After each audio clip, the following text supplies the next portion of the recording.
On today's episode of Locked On 76ers, we talk about a tough defeat in Toronto last night for the Philadelphia 76ers, their final road game of the season. Fantastic road record, but not the way you wanted to end it. We do that next and much more right here next, Locked On 76ers. You are Locked On 76ers, your daily Philadelphia 76ers podcast. Part of the Locked On Podcast Network, your team every day.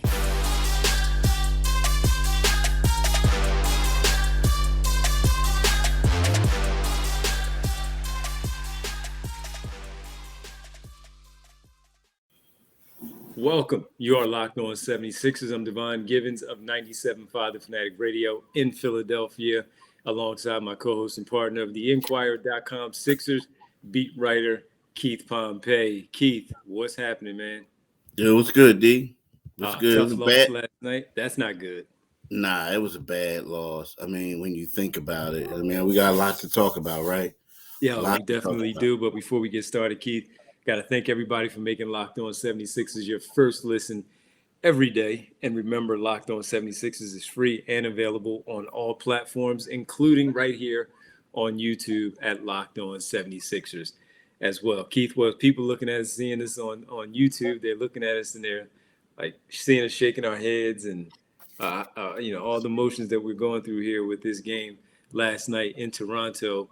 A tough defeat. The 76ers falling by 5, 119, 114 to the Toronto Raptors, giving up a triple-double to Pascal Siakam, 37-plus with the rebounds and assists, also a triple-double there.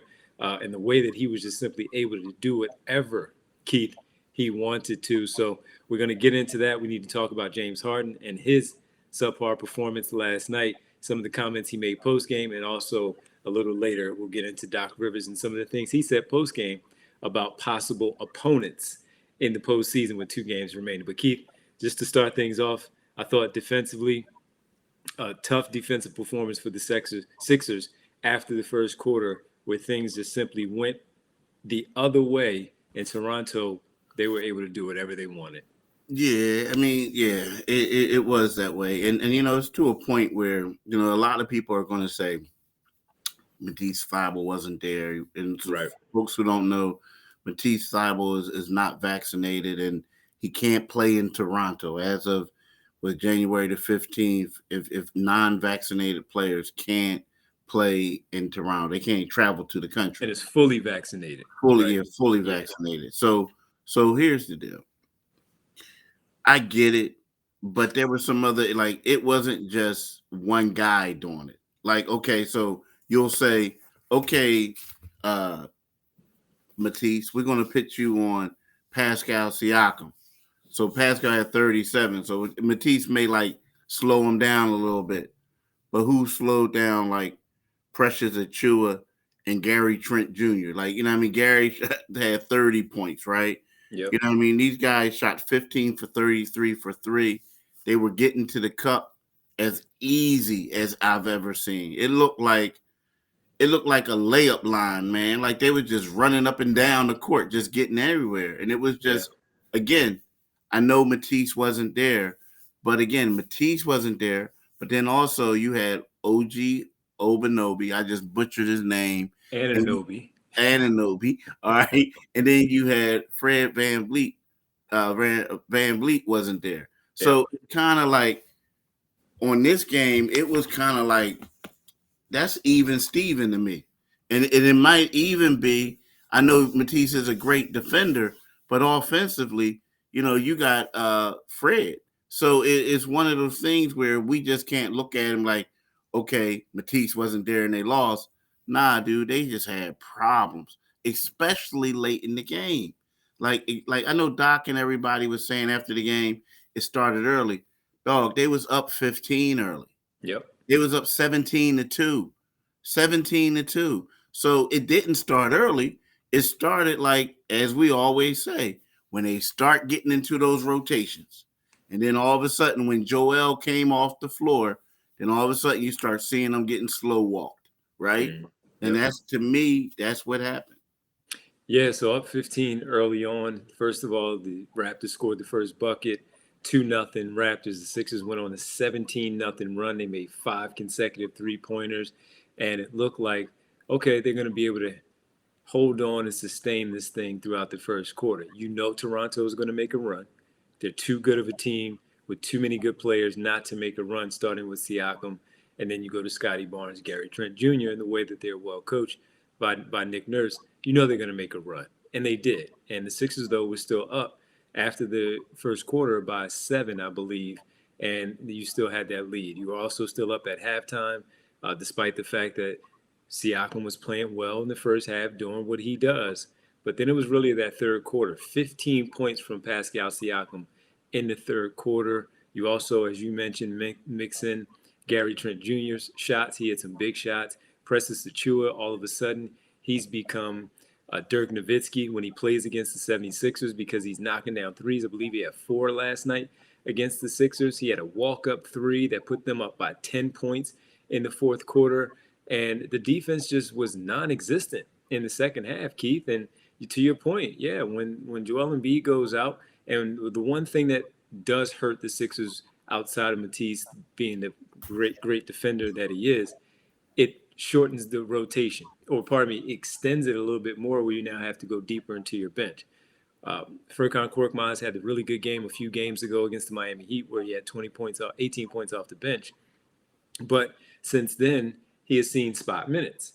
Now he has to come off the bench, and he has to play a little bit more. Danny Green did more than enough in the starting lineup, giving you 18 points on 6 threes last night. He did his job and then some by making the shot. You now have to be able to sustain, hold on, and keep those leads. I was looking at something, Keith, last night from ESPN that stated that the 76ers with 15-point leads, they've blown 7 15-point leads this season and lost those games, only second to the New York Knicks with 8 during this campaign. That's unacceptable, man. And you saw it again tonight. The defense let it up. They did not execute enough down the stretch in order to do their part. Tyrese Maxey did his very best in trying to keep them engaged and keep them in the game. Getting to the basket, he got to within 3. But after that, man, just tough loss for a lot of different reasons, for seeding reasons, because now they're up 2 in the standings on them. Boston lost to Milwaukee. Milwaukee jumps to 2. We'll get into a lot more of that later on, but there were a lot of ramifications from this game last night, standings-wise, but most notably because of what mentally, to your point of what we talked about on the last episode, was simply a mental hurdle for them, knowing that as tough as Toronto is, they can beat them in a series. And all this did was a confident team like Toronto to simply let them know that they have no problem whatsoever beating the 76ers when they are without 2 of their better players. So, Keith, tough loss last night. 2 more games remaining in the season. We'll talk next about Doc Rivers and what he had to say post-game. But first, we have to get to James Harden and what he spoke about after the game, after a 3-for-12 night from the floor for James Harden. Why that's a problem for the Sixers going forward. We'll get to that next right here, Locked On 76ers. Yeah, it was a tough one, man. It was a tough one for the 76ers. But you know what, D? It's one of those things where, BetOnline, right? And people, playoffs about to start. I'm pretty sure you're going to be excited about your games. See, BetOnline.net is your number one source for all your betting needs and sports info. Find all the latest sports development, including this week's Master Championship odds, podcasts, and reviews for all the different leagues this season. BetOnline is your continued source for all your sporting wagering information, including live betting, esports, and scores. Head to the website today or use your mobile device to learn more about the trends and actions. BetOnline, where the game starts. Do it today, people. Do it today. Well, Keith, where did the game start for the Toronto Raptors? Because they turned it up, man. First, thanks again, everybody, for making Locked On 76ers your first listen. For your next listen, check out the Locked On Now podcast for nightly recaps of every NBA game with analysis from our local experts. It's free and available wherever you get your podcast. Go ahead, check it out. All of the jockeying going on now with these playoff spots. While all the playoff spots are secure as far as the teams, we're now starting to figure out, again, the seeding from top to bottom in both conferences. Last night, Miami, Keith, with the Sixers and the Celtics losing, they lock in the number one overall seed. But we got to talk about James Harden. 3 for 12, 11 points, 14 assists or 15 assists? I mean, he had 15. He has 15 assists. Mm-hmm. So clearly, early on, seeing how the game is going, feeling it out, seeing what he needs to do to set up his teammates. They're making the shots. You're not going to stay that hot. There's going to become a time where you have to also turn it up a notch offensively and be aggressive, as Doc Rivers has talked about with Harden, to get his own, to get his points to help the team out. And there was a stretch there in the second half, specifically in the fourth quarter, when things started to get away a bit from the Sixers, where he needed to look for his shot, Keith, because Embiid was being double or triple teamed. They were switching things up with how they were using their defensive rotations and their matchups and their coverages and trying to throw him off. He was turning the ball over a little bit. So clearly something else needed to happen. Green was knocking his shots down, but he needs you to get him the basketball. Maxey did his part in the fourth quarter, also being able to penetrate and get to the cup, put that pressure on the defense, get fouled, get to the foul line, make his free throws. You needed James Harden to make shots. This is part of the reason. Most importantly, it's the playoffs, but moments like this and big games like this in the regular season with implications on this game, you needed him to do something offensively a little bit more. But the thing that bothered me most, Keith, about it, and why we asked why this might be a problem going forward, he was talking about the spacing after the game. Now, Danny Green out there knocking shots down helps with the spacing. Tobias Harris hitting his shots early, same deal. And Tyrese Maxey, the exact same thing. Now, while Embiid wasn't knocking down deep jumpers, he was hitting a fair share of his mid-range work, and he's working from the nail, as James Harden said after the game. Well, if he's working from the nail and you're doing your part, he mentioned that part of the reason that's stopping him from getting to the cup, you were there, is because of the spacing. Is this a problem going forward? Do you see it the same way as he sees it? No, I don't. Because there was one point early on where the Sixers were shooting 7 for 9 on 3 early on. And then I saw a possession where they tried to, like Tobias, he flagged, he waved Tobias off, told him to go over in the corner, and then he won ISO, right? And he ended up missing the shot. And I just feel like, the space, it got to a point where maybe people start crowding around a little bit because they knew you weren't going to pass it in that instance. Sure. Now, again, He did have 15 points. 15 assists. He shot 3 for 12. He was 1 for 4 on threes. Now, he did make all 6 of his foul shots. He ended up with 13 points. But I just didn't see it that way. Now, what I think sometimes is when you have an elite player, a great player, sometimes their selective memory is the thing that makes them great. You know what I mean? And you got to sometimes, figure out reasons why it didn't work out. But, now I get it. He said the spacing in the fourth quarter, but there was times where he just missed shots. He missed a couple layups. I think he may have hit an air ball once. He absolutely shot an air ball on a step back 3-pointer. Air ball. So, and this is correct me if I'm wrong, but he did the same thing last game, the previous game they had. So now here's the deal. There was one time in the fourth quarter, he comes down, he hits the air ball. A couple possessions later, he comes down and he just, the ball, I don't know where, if it went off his foot, if it went off his leg, but it was a turnover. He was driving the lane. So again, I respect that, the thing where you get the selective memory a little bit, because that's the thing that makes him great. But, like you said, these were the opportunities. These are the situations why the Sixers brought him here. Yeah. For him to go out there and stand out and do what he could do. And he came up short. Now, on paper, it looks good, 13 and 15, but he shot 1 for 8 in the second half when you expect a guy of that caliber to step up. I think he was He was 1 for 4 in the fourth quarter. But yeah, it was just a bad evening for him. Yeah, and sure, the execution can be better. I agree with him with that. But exactly what you're talking about, when they realize how he's playing, maybe they're defending the team differently because of what he may not do, because of what Mm-hmm. he may prefer to do by settling for those outside shots. And they haven't been falling for him as of late. So he, as a veteran, knows it. And I take it back to his introductory press conference, he and Paul Millsap. And one of the questions asked was, one of the more important ones was how he and Embiid were going to fit. And he talked about how two high caliber players, or whatever he framed it as, but high level players. And I agree with him. You figure it out. And they figured out the pick and roll. We actually didn't see a lot, from them with the pick and roll last night. So the thing that got me when he said that is they'll figure it out. Well, he is one that has seen every coverage. He has seen everything that the NBA defenses can throw his way.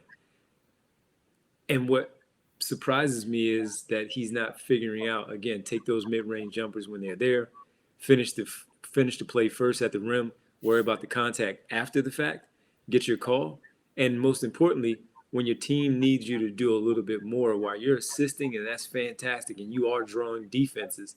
He missed a couple floaters, which we're accustomed to see him doing, but do some other things to get some points on the board to slow down that run that the opposition is having, and give your team, an opportunity to play defense the other way and get a run going yourself. So the pointing out the spacing and all of that, he's part of it, and he has to figure it out. When you're a high level player, like he said, he has to figure that out. Now they're going to have a full week, 5 days, but of practice time before the playoffs start. Hopefully, it starts game 1 in Philadelphia next weekend here. But no more excuses. They have to get this done. This is why he was brought in. And one of the things that we need to finally talk about, Keith, in our final segment is head coach Doc Rivers. You were there in the press conference. He had some memorable things to say in the press conference, one of which were not afraid to play anybody. And the 3-1 series win by Toronto doesn't mean that they're a better team. Why he said that, what he meant, we'll get into that on the other side of this final segment here on Locked On 76ers. But Keith, I got to tell you and everyone about Built Bar. Have you tried the Puffs? If you haven't, you're missing out on one of Built Bar's best tasting bars. The Puffs are first ever protein infused marshmallow. They're fluffy, they're marshmallowy. They're not just a protein bar, they're a treat. And they're covered in 100% real chocolate. Puffs are a fan favorite by many with some incredible flavors from yummy cinnamony churro, coconut marshmallow, banana cream pie, mint brownie, coconut almond, and the flavor of the month, white chocolate cookies and cream.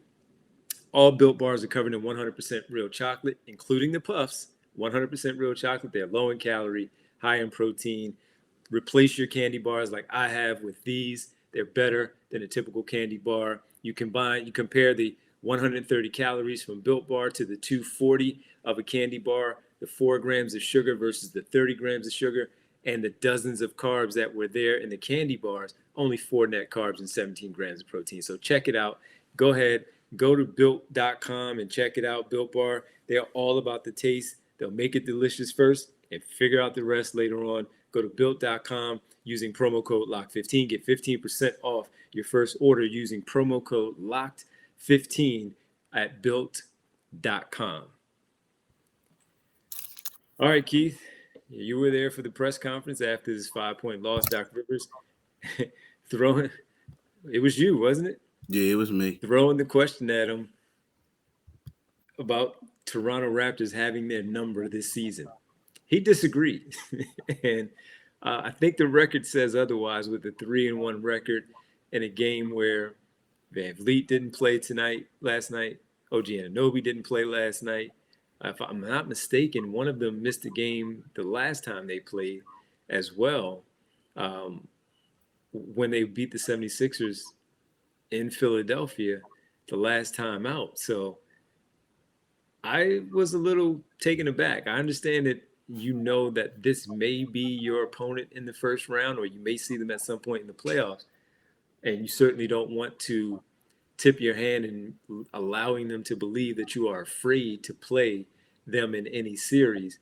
But they did have the better end of the deal here, taking the 3-1 series win this season.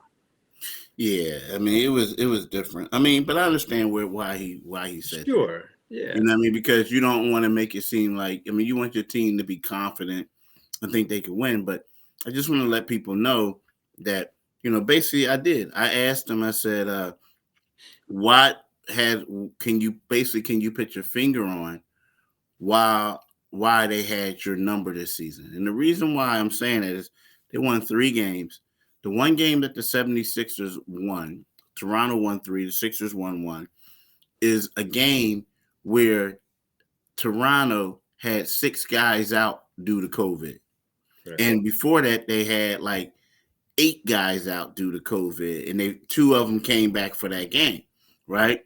So I asked Doc Rivers, I says, why does it, what has been the reason that Toronto seems to have, had their number this season? He says, I don't think they have. So that's when I reminded him that Toronto won 3 to 4 games. And Doc came back and says, I still don't think they have. But if you think that, that's fine. Like I said before, we will roll it up with anybody that wants us in the first round. And that's how we feel, right? Now, I respect it. And I do believe that, you can go there and you can kind of turn things around. But the truth is that Toronto has definitely had their number. I mean, the Sixers they struggled against them at all times.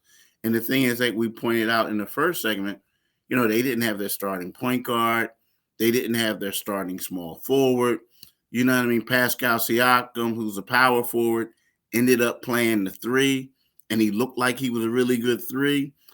So it's one of those things. I understand it. And I know he's going to say that. And then that's just like when I said to James Harden after the game about avoiding playing them. He had an opportunity. He's like, avoid it. So I just think that right now they're being extremely optimistic. But as you point out, it's obvious that this team has had their number in the regular season. Yeah, clearly. And they've beaten them different ways. To your point, they've beaten them with everybody available. They've beaten them with a COVID relief team. Yeah. And they've beaten them again where they didn't have a lot of people out there as well at their disposal for Nick Nurse. That just goes to show, number one, the culture that they have, the great job that the coach does, Nick Nurse, and how he devises things. And even down 15 in this game in the first quarter with the barrage of threes being laid on them on the defensive end, they never panicked. They just felt like that they can come back and make some adjustments, make the necessary tweaks to their defense to slow them down and also score on the other end, because they weren't hitting shots early while the Sixers were. And that's how you walk away with the win. And this is going to be potentially a tough matchup. So, Keith, right now, after this loss, 2 games left for the Sixers, Saturday and Sunday, 1 o'clock Saturday against the Indiana Pacers, 7 o'clock Sunday, both games in Philadelphia against the Detroit Pistons. And the Sixers have to now win one because they are only 2 games up on the Toronto Raptors after this loss. And if the Toronto Raptors beat the Houston Rockets, which will be tonight, second night of a back-to-back for the Raptors, but they are at Scotiabank Arena in Toronto, Houston. And then on Sunday against the New York Knicks, if they win their 2 and the Sixers lose their 2, they have the tiebreaker. Now the Sixers are in the 5th spot instead of the 4th spot in the Eastern Conference seeding. Nah, you don't want that. Got to win one game. You have to win at least one game between these 2. So then that leads me to ask the question, Keith, and I know you don't know the answer right now, but going into it, if you would have gotten a win last night, you would potentially look at this as Harden and Embiid getting both games off. Maybe. Maybe. No? Okay. Well, and the reason being is because even though they would have won this game, like, you still don't want, because Boston still has another game. Boston and Milwaukee. Yeah, Boston, Milwaukee. So right. You don't want Boston winning and then or something happened. You understand what I'm saying? Like, but even that, yeah. Jason Tatum didn't play last night. True, but still, I mean, I kind of think that Boston's going to win the next game. And then, but see, here's the thing about the bad thing about the Sixers. Now, again, you would probably rest them their final game, right? Okay, against Detroit, sure. Against Detroit. But the problem with the Sixers is Boston holds the tiebreaker over the Sixers. Milwaukee holds the tiebreaker over the Sixers. Now Toronto does. Now Toronto does. So when you look at it, it's kind of like, wow, like if you're tied with any of these teams, you slide below. So to me, is right now this next game wasn't a game the rest. Now again, if they win that game, we're not going to see, probably not going to see Joel and James on Sunday. But yeah, I'm here to tell you, like, I get it, what you're saying, but I just don't think that the Sixers at this particular time can afford to sit these guys out, especially what we saw the last couple games. Yeah. And also, I'm glad you said that because you're absolutely right. Because on Saturday, it's also Fan Appreciation Day. So you can't not have your top players out there playing on Fan Appreciation Day. So they did it last year. Did they? Yeah, that was the last. It's always the last game of the season, right? Yeah, and they were just letting fans back in the building, right? Yeah, and because remember it was like Tyrese Maxey and Isaiah Joe started, and they was just basically dogging everybody. I don't even remember that, but I'm glad you do. Yeah.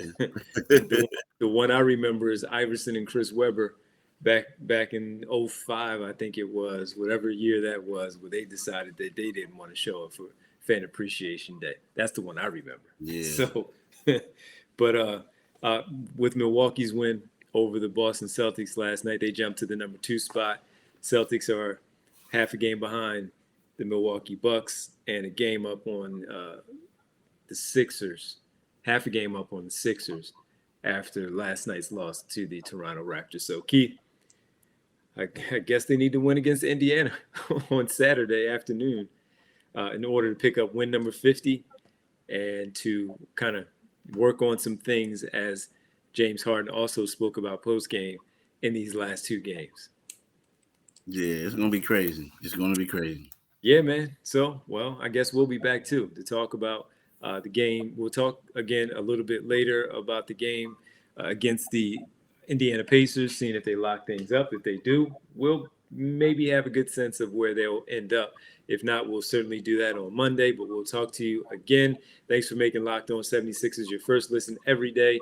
On our next episode, we will most certainly break down the game against the Indiana Pacers, the playoff ramifications, some more things changing as each day goes along. Sixers on Saturday against Indiana, Sunday hosting the Detroit Pistons for the final game of the regular season.